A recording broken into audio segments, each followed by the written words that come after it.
하나님의 법 .org 부록 8I 십자가와 성전.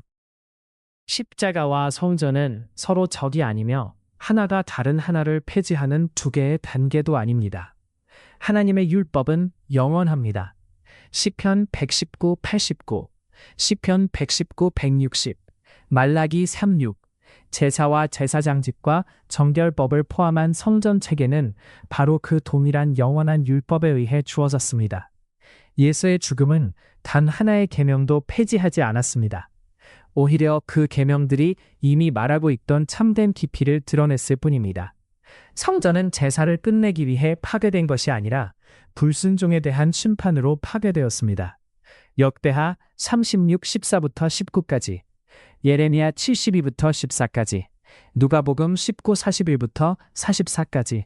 우리의 과제는 십자가에 대한 인간적 사상으로 율법을 대체하는 새로운 종교를 발명하지 않고 이 진리들을 함께 붙드는 것입니다. 겉으로 보이는 갈등, 어린 양과 제단. 겉으로 보면 갈등이 있는 것처럼 보입니다.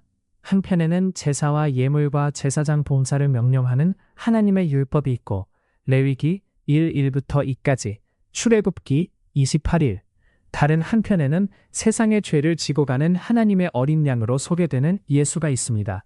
요한복음 1:29, 요한일서 2:2. 많은 사람들은 성경이 결코 내리지 않은 결론으로 뛰어갑니다. 예수가 어린 양이라면 제사는 끝났고 성전은 끝났으며 그것들을 명령한 율법은 더 이상 중요하지 않다. 그러나 예수 자신은 그 논리를 단호히 거부하셨습니다. 예수께서는 자신이 율법이나 선지자를 폐하러 온 것이 아니며 하늘과 땅이 없어지기 전에는 율법의 가장 작은 할 하나도 사라지지 않을 것이라고 분명히 말씀하셨습니다. 마태복음 5:17부터 19까지, 누가복음 16, 17. 하늘과 땅은 여전히 존재합니다. 율법은 여전히 서 있습니다. 제사와 예물과 성전에 관한 계명들은 예수의 입으로 폐지된 적이 없습니다. 십자가는 성전법을 지우지 않습니다. 십자가는 그것들이 무엇을 가리키고 있었는지를 드러냅니다. 하나님의 어린 양으로서의 예수, 취소 없는 성취. 요한이 예수를 하나님의 어린 양이라고 불렀을 때 요한복음 1:29, 그는 제사제도의 종말을 선포한 것이 아니었습니다. 그는 믿음으로 드려진 모든 제사가 지니고 있던 참된 의미를 선포한 것입니다. 동물의 피는 그 자체로는 아무 능력도 없었습니다. 베드로전서 1:19부터 20까지. 그 능력은 하나님께 대한 순종과 참된 어린 양의 장차 있을 희생을 가리키는 표상에서 나왔습니다. 하나님은 한 말씀을 하셨다가 나중에 스스로를 부정하시는 분이 아닙니다. 민수기 23:19. 처음부터 용서는 항상 두 가지가 함께 작용할 때 주어졌습니다. 하나님께서 명령하신 것에 대한 순종, 신명기 11:26부터 28까지, 에스겔 20:21, 하나님께서 친히 전하신 정결의 수단, 레위기 17:11, 히브리서 9:22. 고대 이스라엘에서 순종하는 자들은 성전으로 나아가 율법이 요구한 제사를 드렸고 실제이지만 일시적인 언약적 정결을 받았습니다.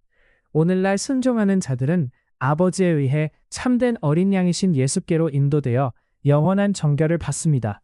요한복음 6:37, 요한복음 6:39, 요한복음 6:44, 요한복음 6:65, 요한복음 17:6. 패턴은 동일합니다. 하나님께서는 결코 반역자를 정결하게 하지 않으십니다. 이사야 1:11부터 15까지. 예수가 참된 어린 양이라는 사실은 제사에 관한 계명들을 찢어버리는 것이 아닙니다. 오히려 하나님께서 결코 산징을 가지고 장난치신 적이 없었음을 증명합니다. 성전에 있는 모든 것은 진지했으며 모든 것은 실제를 가리키고 있었습니다. 십자가 이후에도 제사가 계속된 이유. 만일 하나님께서 예수의 죽음과 동시 제사를 폐지하려 하셨다면 성전은 그날 바로 무너졌을 것입니다. 그러나 실제로는 무엇이 일어났습니까? 성전의 휘장은 찢어졌지만 마태복음 27:51, 건물은 그대로 서 있었고 예배는 계속되었습니다. 사도행전 2:26, 사도행전 3일, 제사와 성전 의식은 날마다 계속되었으며 사도행전 3일, 사도행전 21, 26, 사도행전 전체는 기능하는 성전을 전제로 기록되어 있습니다. 제사장직은 계속 봉사했습니다. 사도행전 4일, 사도행전 6, 7, 절기들은 예루살렘에서 계속 지켜졌습니다. 사도행전 2일, 사도행전 20, 16, 부활 이후에도 예수를 믿는 자들이 성전에 있었으며 사도행전 2, 46, 사도행전 3일, 사도행전 5, 20부터 21까지, 사도행전 21, 26, 예수를 믿는 수많은 유대인들이 율법의 열심이었습니다. 사도행전 21, 20, 예수의 죽음 이후 제사가 즉시 죄가 되거나 무효가 될 것이라고 말한 율법도, 예수의 말씀도, 선지자의 예언도 존재하지 않습니다. 내 아들이 죽은 후에는 동물을 드리지 말라. 제사에 관한 내 율법은 폐지되었다라는 예언은 없습니다.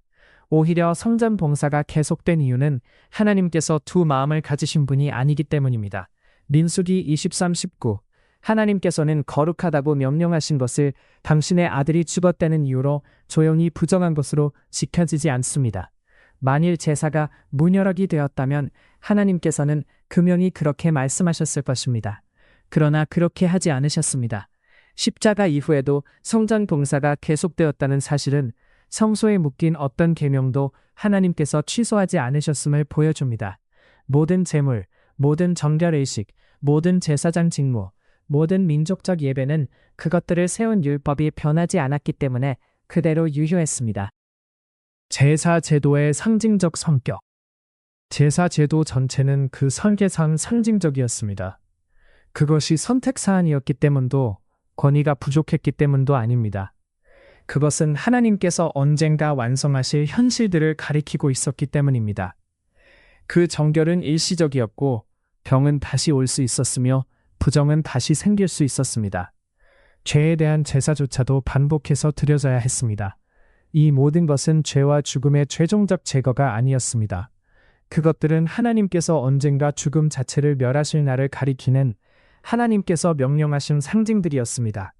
이사야 25:8, 다니엘 12:2.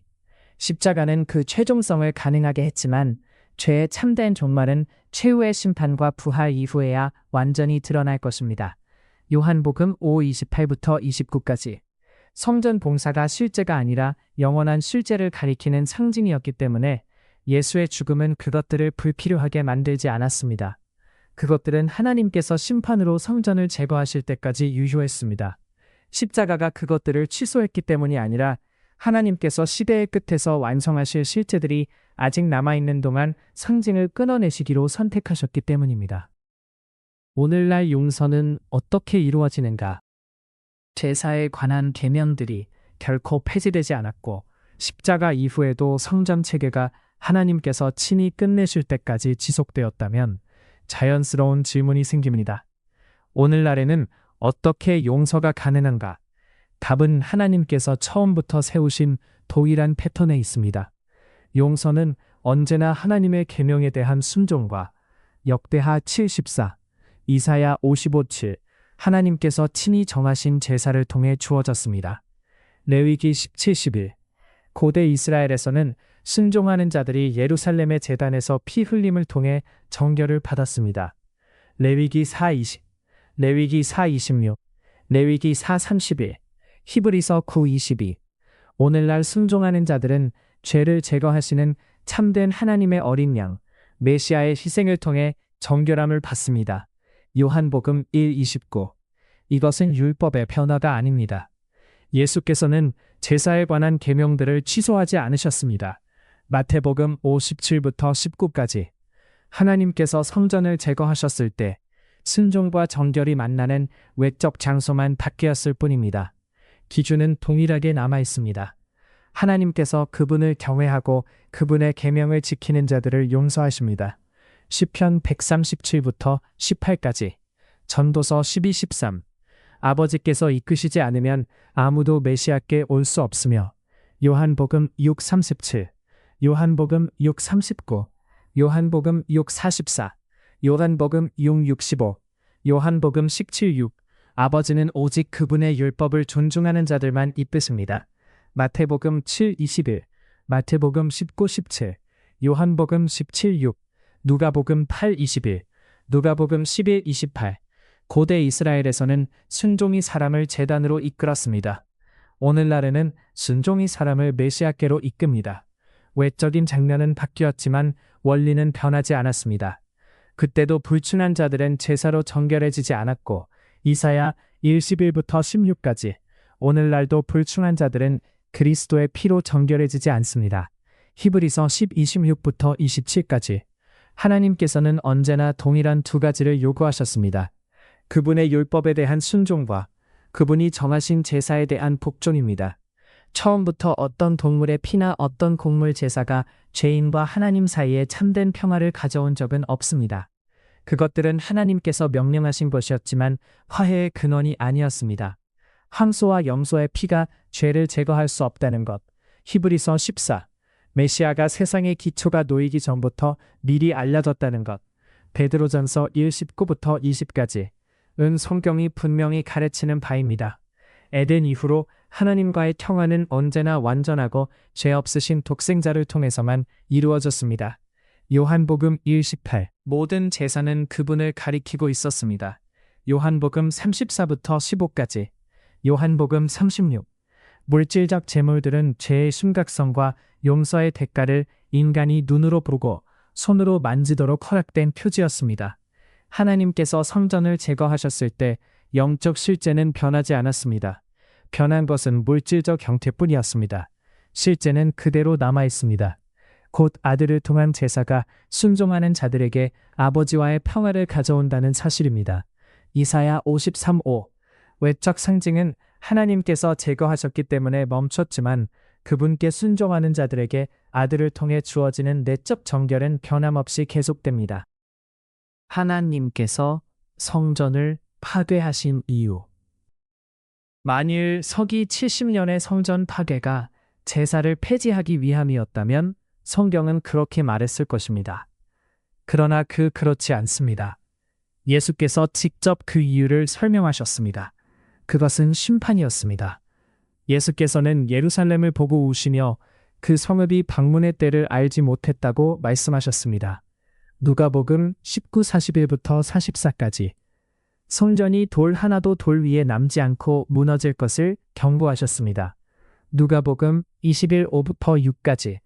하나님의 사자들의 말을 듣지 않았기 때문에 집이 황폐하게 될 것이라고 선언하셨습니다.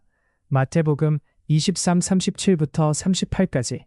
이것은 제사가 악이 되었다는 새로운 신학의 선언이 아니었습니다. 그것은 동일한 심판의 패턴이었습니다. 기원전 582년에 첫 성전이 파괴된 이유와 같습니다. 역대하 36:14부터 19까지. 예레미야 7:12부터 14까지. 요약하면 다음과 같습니다. 성전은 율법이 닦여서가 아니라 죄 때문에 무너졌습니다. 제단은 제사가 경건하지 않게 되었기 때문에가 아니라 심판 때문에 제거되었습니다. 계명들은 언제나처럼 기록된 채로 남아있으며 영원합니다. 시편 119, 160. 말라기 3:6. 하나님께서 제거하신 것은 계명 자체가 아니라 그것들을 실행할 수 있는 수단이었습니다. 십자가는 율법 없는 새 종교를 허락하지 않았다.